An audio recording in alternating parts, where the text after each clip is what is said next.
बिस्मिल्लाहिर्रहमानिर्रहीम अस्सलाम वालेकुम नाज़रीन, मैं हूं आपका मेज़बान दानिश अंसारी और आप देख रहे हैं मेरा YouTube channel Danish Ansari official. नाज़रीन, आज हम बात करेंगे मलिक महबूब साहब से। आप सबके फेवरेट हैं, मशहूर स्टोरीटेलर हैं। अस्सलाम वालेकुम मलिक साहब, कैसे हैं आप? वालेकुम अस्सलाम। अल्लाह का करम है। आप सुनाएं, क्या हाल चाल है दानिश साहब? अल्हम्दुलिल्लाह मलिक साहब, मैं भी ठीक हूँ। मलिक साहब, आज का प्रोग्राम बहुत ही इंपॉर्टेंट है। कुछ इंपॉर्टेंट खबरें हैं मेरे पास, पहले वो मैं शेयर कर देता हूँ। बहरिया एम्बर में तजारती जहाज पर हूथियों की जानिब से हमला किया गया है, जिसमें 3 पाकिस्तानी जहाँ पाक हो चुके हैं और इसकी पाकिस्तान की तरफ से शदीद मजम्मत भी की गई है। सऊदी अरब पे हूथियों के अटैक बहुत ज्यादा बढ़ रहे हैं। और इसके अलावा एक अमरीकी अखबार में ये इंकशाफ किया गया है कि नेटो दिला से वापसी के वक्त डोनाल्ड ट्रंप के जहाज को खतरा था कि उसको मिसाइल का निशाना बनाया जा सकता है, जिसकी वजह से डोनाल्ड ट्रंप जो है वो एक केटरिंग वाले ट्रक में सवार होके एक गैर नामशुदा या ऐसा त्यारे में सवार हुए जिसका कोई नाम नहीं था, उसमें बैठ के छुप के निकले और अमेरिका पहुंचे। इसके अलावा मुसलसल जो है जल्जले आ रहे हैं। पिछले 2 हफ्तों में पाकिस्तान में 4 मरतबा जल्जले आ चुके हैं शदीद किस्म के, लेकिन अलहमदुलिल्लाह से कोई नुकसान नहीं पहुंचा। ख्वाजा आसिफ ये दावा कर रहे हैं अमेरिका और ईरान समझौते के बहुत करीब पहुंच चुके हैं। पीटीआई में इख्तलाफात बहुत ज़्यादा शिद्दत अख्तियार कर गए हैं, सिचुएशन काफ़ी ज़्यादा ख़राब की है पॉलिटिकली भी। लेकिन आज स्पेशली हमने मलिक साहब, आज क्योंकि जिस वक्त हम ये प्रोग्राम रिकॉर्ड कर रहे हैं 12 अगस्त ही है और कुछ देर बाद 13 अगस्त शुरू हो जाएगी। तो एक्लिप्स के हवाले से मलिक साहब बताएं कि एक्लिप्स के बाद दुनिया में क्या सिचुएशन होने वाली है। चलें, अच्छा किए क्योंकि आज मैंने जितने भी वीलॉग किए हैं उसमें इक्लिप्स का जिक्र किया है, और ये इसलिए जिक्र किया है क्योंकि ये खबरें तो चलती ही रहेंगी सारी जिंदगी। लेकिन ये जो मेजर इवेंट आते हैं, major event in sense of astrological combination, वो बड़े इंपॉर्टेंट होते हैं और वो दुनिया में बहुत चेंजेस लाते हैं। राहु का मार्स के साथ कंजंक्शन हुआ था फरवरी में, और उसी दरमियान में इक्लिप्स भी आया था, बहुत कुछ हुआ था आगे पीछे, बैक टू बैक जो है शहादतें। और फिर आप देख सकते हैं तब से लेके अब तक वो जंग ही ना खत्म हो सकी, जिसका दावा अप्रैल में किया जा रहा था कि मुआहदा अभी हुआ, कल हुआ, परसों हुआ, वो मुआहदा अभी तक होके खत्म हो गया, फिर नया मुआहदा। मैंने आपको कहा है कि ये आप इसको एस्ट्रोलॉजी को ना जरा समझे इस सेंस में कि ये इवेंट बेस आपको बताना शुरू कर रही है कि बैक टू बैक क्या इवेंट हो रहे हैं और दुनिया किस तरफ जा रही है। मेरे ख्याल से ये बहुत क्लियर हो गया है कि अब जंग अजीम होनी है। तो 2030 में है, अभी नहीं है, मैं बार बार बार आपको बता चुका हूँ। लेकिन उससे पहले सिनेरियो ऐसे बन रहे हैं कि आप देख सकते हैं पाकिस्तान ने पहले सऊदीया से था, फिर तुर्किया से था, फिर कभी खबरों में क्या चल रहा होता है ईरान भी है, नहीं है, मुझे नहीं इससे लेना देना। लेकिन आप इस चीज को समझें कि ये क्यों ग्रुपिंग हो रही है। ये जो ममालिक हैं अपना टाइम निकाल के ये ऐसे क्यों हालात बना रहे हैं, ये इसलिए बना रहे हैं क्योंकि मैंने आपको बताया है कि जो गवर्नमेंट या एलीट क्लास इंटेलिजेंस होती है, इनके पास बहुत डीप खबरें और बहुत ही ऑथेंटिक खबरें होती हैं, और ये उसके हिसाब से आगे चलते हैं। खैर, आज का जो टॉपिक है वो सोलर इक्लिप्स है। सोलर इक्लिप्स बता चुका हूँ कि ये एक ट्रिगरिंग पॉइंट होता है जिसके अंदर जो है जो इवेंट आपके पीछे से चलते आ रहे होते हैं, कुछ चीजें रुकी हुई होती हैं, वो एकदम से हो जाती हैं आपके सामने। तो अगर आप इंटरनेट में जाएंगे, यूट्यूब वगैरह में सर्च करेंगे, तो आज के दिन में उन्होंने किसी ने क्या बोला होगा, किसी ने क्या अच्छी बुरी झूठ सच सब भरा हुआ है। लेकिन मैं इतना बता दूं, इससे डरने की जरूरत नहीं है। कि पहले भी आते थे, आते रहेंगे, ये एक फिनोमेना है, कुदरती अमल है, और ये होगा। लेकिन आप ये बोलेंगे दुनिया पहले भी चल रही थी, अब भी चल रही है। वो ये रहा है कि जो प्लेनेटरी मूवमेंट है, स्पेशली आउटर प्लैनेट या ऐसे planet Saturn, Jupiter, Rahu, Ketu, इनकी जो मूवमेंट होती है वो स्लो होती है। तो इनके साथ अगर यूरेनस, प्लूटो, नेपट्टून को भी मिला दें तो फिर वो तो सालों की बात होती है। 100 साल ऊपर, 200 साल ऊपर, 300 साल।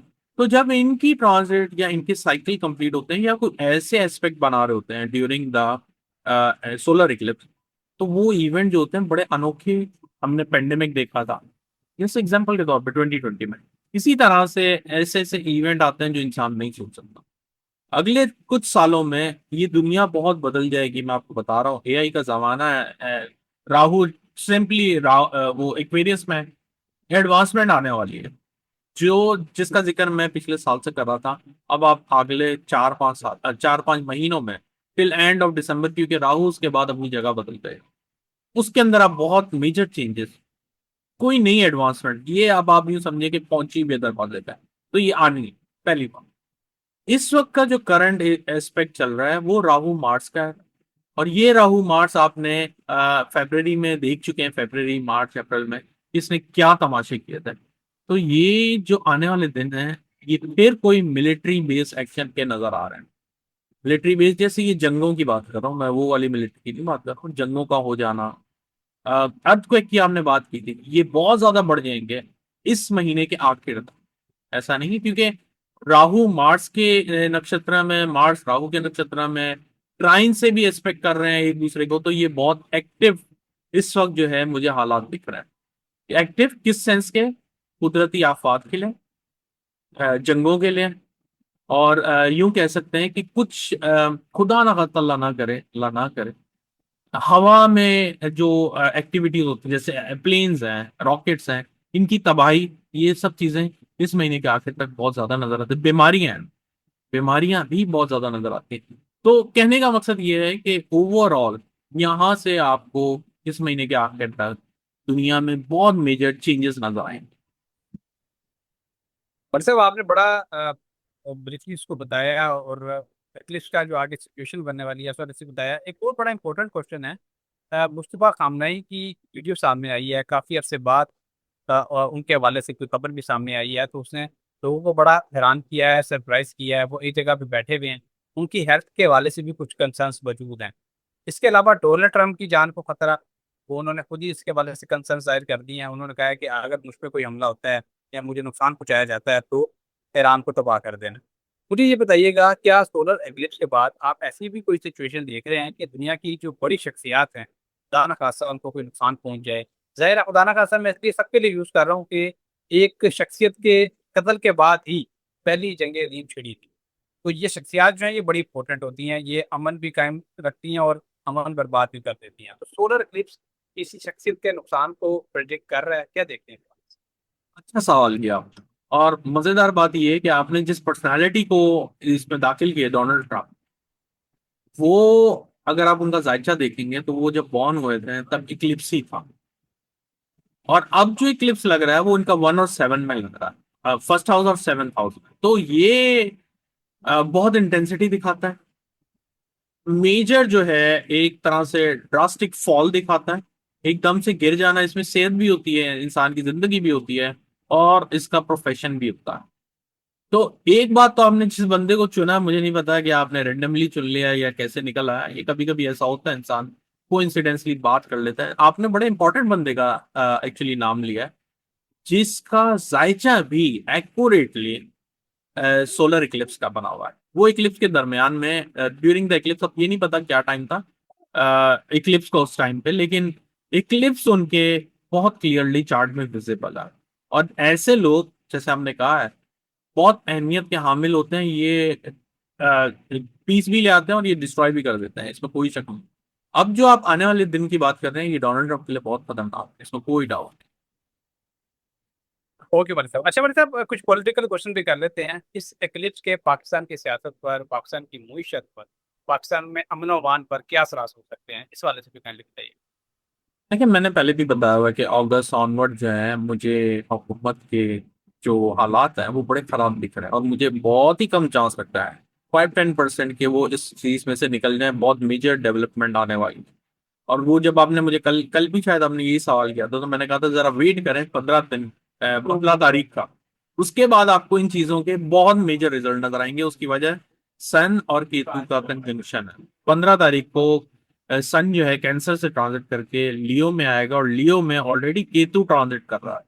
तो सन केतु वैसे किसी इंसान के लिए अगर वो किसी के जायचे में भी हो तो वो बड़े अहमियत रखते हैं, क्योंकि उसको गवर्नमेंट से भी सपोर्ट मिलती है, वो गवर्नमेंट के लिए काम भी करता है। लेकिन जब इनका अ, उसमें इक्लिप्स आ जाए तो वो बहुत डिस्टर्ब करता है, बहुत ज्यादा डिस्टर्ब करता है। तो गवर्नमेंट के लिए आने वाले दिन बहुत ज्यादा डिस्टर्ब।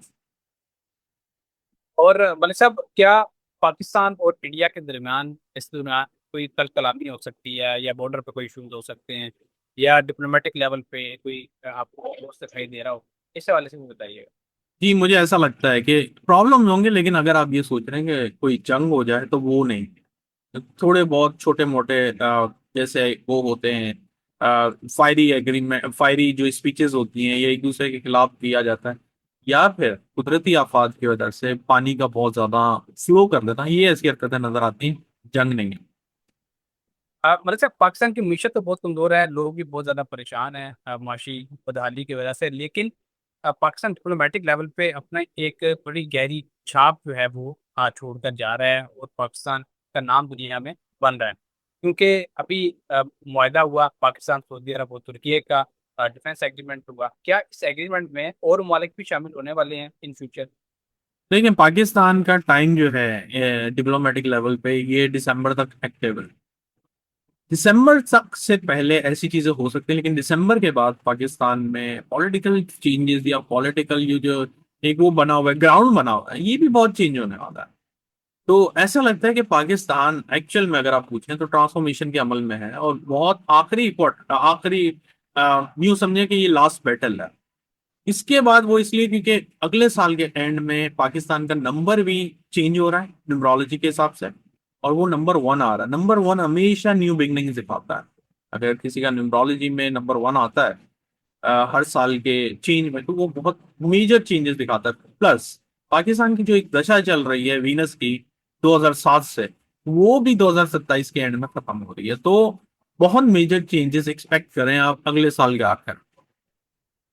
मेरे साहब बहुत शुक्रिया, आपने अपने कीमती वक्त में से कुछ वक्त निकाला, और इतनी ज़बरदस्त मालूमात और रेटिंग्स जो हैं हमारे साथ शेयर की। नाज़रीन आपका भी शुक्रिया, कमेंट्स करते हैं, फीडबैक देते हैं। इंशाल्लाह नेक्स्ट प्रोग्राम में ऐसी दिलचस्प टॉपिक का दोबारा पेश होंगे। अगली वीडियो तक के लिए मुझे और मलिक महबूब साहब को इजाज़त दीजिए। अल्लाह हाफ़िज़।